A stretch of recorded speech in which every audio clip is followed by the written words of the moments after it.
श्री गणेशाय नमः। ॐ श्री सरस्वत्यै नमः। ॐ श्री वेदपुरुषाय नमः। ॐ श्री गुरुभ्यो नमः। ॐ श्रीमद्योगीश्वर्याज्ञवल्क्याय नमः। ॐ श्री सवित्रे सूर्यनारायणाय नमः। वक्रतुण्ड महाकाय सूर्यकोटिसमप्रभा निर्विघ्नं कुरु मे देव सर्वकार्येषु सर्वदा।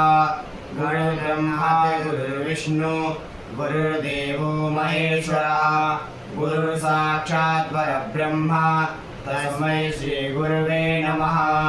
अखण्डमण्डलाकारं व्याप्तं येन चराचरं तत्पदं दर्शितं येन तस्मै श्री गुरुवे नमः। श्री गुरुचरणकमलेभ्यो नमः। ॐ भूर्भुवः स्वाहा।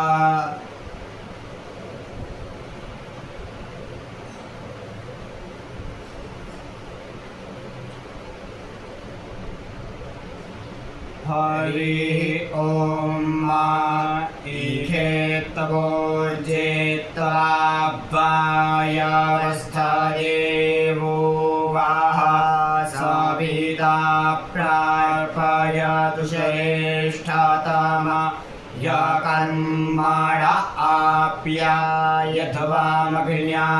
इन्द्राय भागं प्रजापति प्रणमीवा आयक्ष्मामावस्तेन ईशतमाघषग्मुसो ध्रुवा अस्मिन् गोपतौ स्यात् बह्वीर्च जमानस्य पशून् पाहि। वसोः पवित्रमसि धियौरासि पृथिव्यासि मातारिषवानो धर्मोऽसि विश्वधा असि।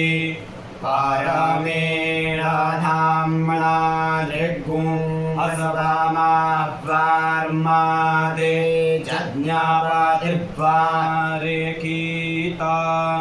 वसोः पवित्रमसि शतधारं वसोः पवित्रमसि सहस्रधारं। देवस्त्वा सविता पुनातु वसोः पवित्रेण शतधारे रासुप्वा कामदुक्षः। साप्विषवायुः साप्विषवकर्मा साप्विषवधायाः। इन्द्रस्य तवा भागगुं सोमेनातानचिमिद्विषणो हवियग्गुं रक्ष। अग्ने प्रदपते प्रतञ्जलियामि दच्छके यन्दन्मे राध्यताम्। इदमहमनृतात् सत्यमुपैमि। अस्त्वाजुनक्ति सत्वाजुनक्ति कसमैत्वाजुनक्ति तस्मैत्वाजुनक्ति कर्मणेवां पेखाय वाम्। प्रत्युष्टगुं रक्षः प्रत्युष्टा आरातयो निष्टप्तगुं रक्षो निष्टप्ता आरातयः। उर्वन्तरिक्षमन्वेमि धूरसि धूर्पधूर्वन्तं धूर्पतञ्जोस्मान् धूर्पतितं धूर्वजं भयं धूर्वामः। देवानामसि पण्डितामग्गुं रश्मितामं पप्रीतामं ज्येष्ठतामं देवहूतमं। अर्हूतामासीहा वृद्धानान्द्रिगो हसवामाह्वार्माते जज्ञापातिर्वारिकीता विष्णुस्त्वाक्रमतामुरुक्तातायापहतग्गो रक्षो रक्षन्तां पञ्च देवस्य तवासविदुः प्रसवेश्विनोर्बाहुभ्यां भूषणो हस्ताभ्यां मा अग्नाये ज्येष्ठं गृह्णाम्यग्नीको माभ्यां ज्येष्ठं गृह्णामि भूताय तवानारातये स्वरभिविकिये हन्यग्गो हन्तां दुर्जाः पृथिव्यामुर्वन्तरिक्षमन्नवेमि पृथिव्यास्त्वाना भौसादयाम्यादित्या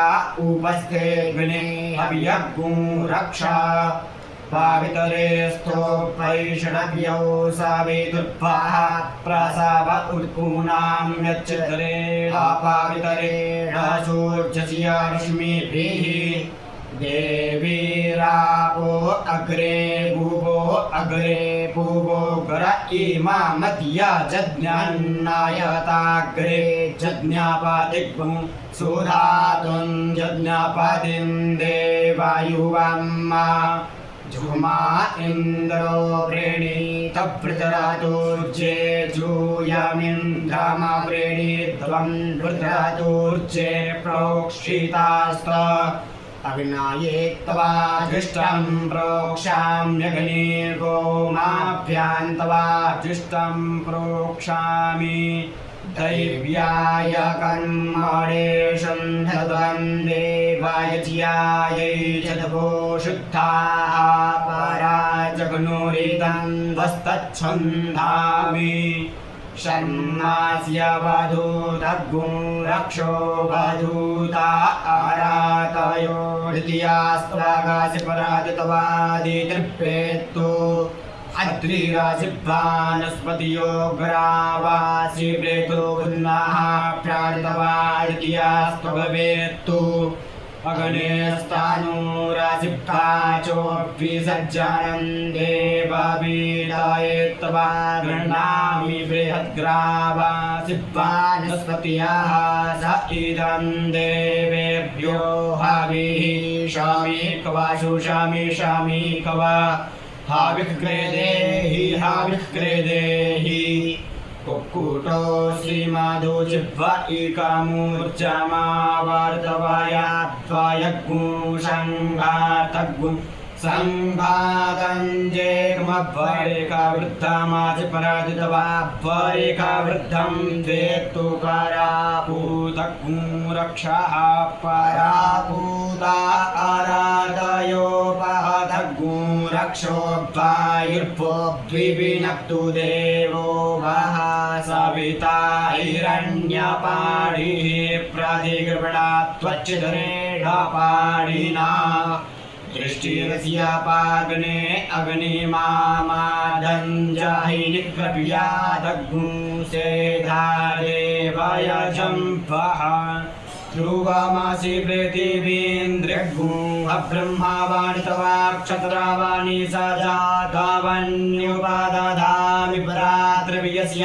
बाधाय अग्ने ब्रह्मा गर्भणे कवादारूणामस्यन्तार्यक्षन्द्रियग्गो अब्रह्मावाणि तवाक्षत्रावाणि स जातावन्युपदधामि परात्रियस्य बाधाय धर्त्रामासि देवन्द्रियग्गो अब्रह्मावाणि तवाक्षत्रावाणि स जातावन्युपदधामि परात्रियस्य बाधाय विश्वाभ्यस्तवाशाभ्य उपदधामि चितसोर्ध्वचितो प्रेगूढा मङ्गिरसान्तपसातप्यध्वम् शर्मास्य वधूतग्गो रक्षो वधूता आराधयो द्वितीयास्त्वागासि पराजितवादितर्पेत्तु त्रिकाणासि पर्वते प्रदितवार्तियास्त्व भवेत्तु दिवस्कं धनीरसि त्रिकाणासि पार्वते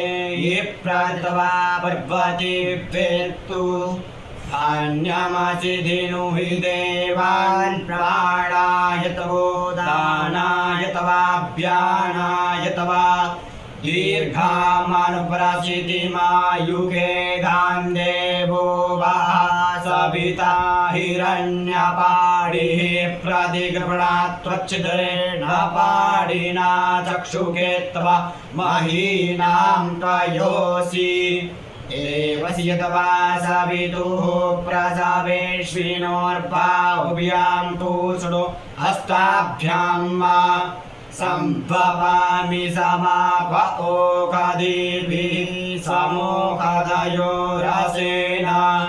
सग्गुरेवतिर्जगतिभिः पच्यन्ताग्गुसं मधुमतिर्मधुमतिभिः पच्यन्ताम् जनयति तवा सञ्जौ मीलमग्नेरिदमग्नि गोमयोत्वा मयोरिकेत्वा घर्मो शिविषवायुरुप्रथा उरुप्रथसवोरुते जज्ञापतिः प्रदता मग्निष्ठेत्वा चम्मा हिग्गुसिद्धेवस्त्वा सविता श्रपयतु वरिगिष्ठे दिनाके माभिर्मा संवित्ता आतमे रुज्जन्योतमे रुज्जमानस्य प्रजा भूयात्रिताय तवा द्विताय तवैकताय तवा देवस्य तवा सवितुः प्रसवेश्विनोर्बाहुभ्यां पूषणो हस्ताभ्याम् आददे ध्वरकृतं देवेभ्य इन्द्रस्य बाहुरसि दक्षिणः सहस्रवृष्टिः शतते च वायुरसि तिग्मते जात्विकतो पथः पृथिवीदेवयजन्यो कद्यास्ते मूलं माहिग्गुसिकं प्रजं गच्छ गोष्ठानं परिखतु ते द्योर्वधान देव सवितः परमस्यां पृथिव्या घुषते न पाशैर्जोऽस्मान् द्वेष्टिजञ्च वयन्दिक्मस्तमतो मामहुका अपाररुं पृथिव्यै देवयजनाद्विद्या सम्प्रजं गच्छ गोष्ठानं परिखतु ते द्योर्वधान देव सवितः परमस्यां पृथिव्या घुषते न पाशैर्जोऽस्मान् द्वेष्टिजञ्च वयन्दिक्मस्तमतो मामौका अररो दिवं मा भक्तो द्रप्सस्तेद्यां मा स्कन्धजं गच्छ गोष्ठानं परिखतु ते द्योर्वधान देव सवितः परमस्यां पृथिव्या घुषते न पाशैर्जोऽस्मान् द्वेष्टिजञ्च वयन्दिक्मस्तमतो मामौका गायत्रेण तवा छन्दसा परिगृह्णामि तरैष्टुभेन तवा छन्दसा परिगृह्णामि जागतेन तवा छन्दसा परिगृह्णामि सूक्ष्मा चासि शिवा चासि योना चासि सुखदा चास्यूर्जस्वती चासि पायसवती च पुराक्रूरस्य विसृपोऽभिरक्षिन्नुदादाय पृथिवीं जीवदानुं मा जामैरयंश्चन्द्रमस्वधा विस्तामुदीरासो अनुदृश्य जजन्ते प्रोक्षणीरासादयद्विखतो वधोऽसि प्रत्युष्टगुरक्षः प्रत्युष्टा अरातयो निष्टप्तगुरक्षो निष्टप्ता अरातयः अनिशितोऽसि सपद्नक्षितवाजिनन्तवा पाजेध्यायै सम्मार्ज्मि प्रत्युष्टगुरक्षः प्रत्युष्टा अरातयो निष्टप्तगुरक्षो निष्टप्ता अरातयः अनिशितासि सपद्नक्षितवाजिनीन्तवा पाजेध्यायै सम्मार्ज्मि आर्द्यैरासनासिभिषडोर्वेक्पोस्युज्येत्वा दग्धेन तवा चक्षुषा वापश्यामि अग्नेर्जिह्वासि सुहृद्देवेभ्यो धाम्ने धाम्ने मे भवजाजुके याजुके सावितुस्वा प्रसव उत्पूर्णां यच्चित्रेण पावितरेण सूर्यस्य रश्मिभिः सावितुर्वः प्रसव उत्पूर्णां यच्चित्रेण पावितरेण सूर्यस्य रश्मिभिः तेजोऽसि सुपरामस्यामृतामसि धामनामासि प्रियं देवानामना दृष्टं देवाय जनमसि हरिः ॐ